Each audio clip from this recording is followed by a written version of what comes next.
Hi, I'm Tenaya Taylor. My pronouns are they, them. I'm from Hartford, Connecticut, and I am the founder and program manager at Nonprofit Accountability Group. I also sit on the executive committee of the Sierra Club Connecticut.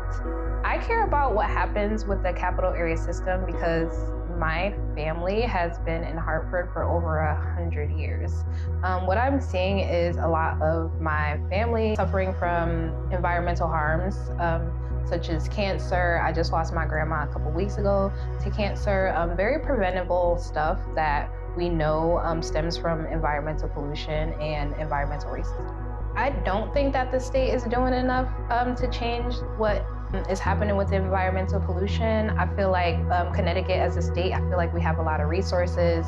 It's a small state, so this money that they have can go a long way. The resources that we have can go a very long way in mitigating some of the harms, giving back to communities what's been taken from us through pollution and through racism and through environmental inequities. I feel like a lot more can be done if they take the steps and like Alicia said, put their money where the mouth is. I'm excited about maybe better relationship building with decision makers who can help us get the resources that we need.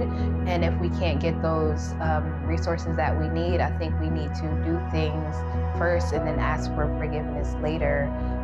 See if we can, I don't know how we can do guerrilla solar panels or something, but ways where we can, as a community mitigate harm, and even what if we can provide more air filters for people in the community, water filters, things that at least if we can't get clean energy, what are some of the ways and steps that we can take to be healthier? And I don't want to say clean energy, it's healthy energy.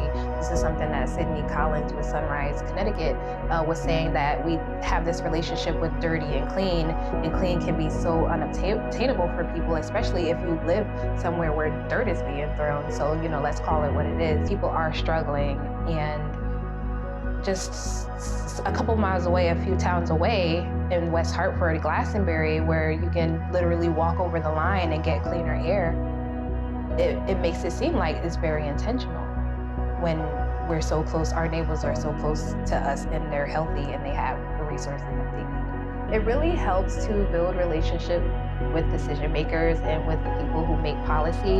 It seems like a waste of time. It seems like we go nowhere and we ask for the same things, but in those big asks, like when we ask for a bill change, when we ask for an amendment to a bill, we're still along the way building the relationships. We're letting the community know who we are. We're letting legislators know who we are. We're finding out information that should be common knowledge, but now we found out, so we can disseminate it to the community. So those are really valuable things. And moving forward, I would just say don't neglect policy. If you're someone who is on the grassroots level, still have a voice up there, or at least show up and get to know your legislators, and vice versa. If you're only doing policy, you need to be on the grassroots level. You need to be tabling, doing outreach, community engagement, and mutual aid is very important to the fight. And we all have a piece in this fight. Even if you're somebody who is immobile, you can make a phone call, you can write a letter, watch the news, stay informed, and talk to your neighbor about what's happening. I think that legislators should picture themselves living in Hartford, picture their families living in Hartford, and what do you want for yourself and for your family? That should be what everyone should have, and it's not unobtainable. It's completely doable. Don't feel overwhelmed. I know that there is a lot to do, but once you start working with people and educating yourself about these issues and not listening to the people who provide energy, then we can do some good things.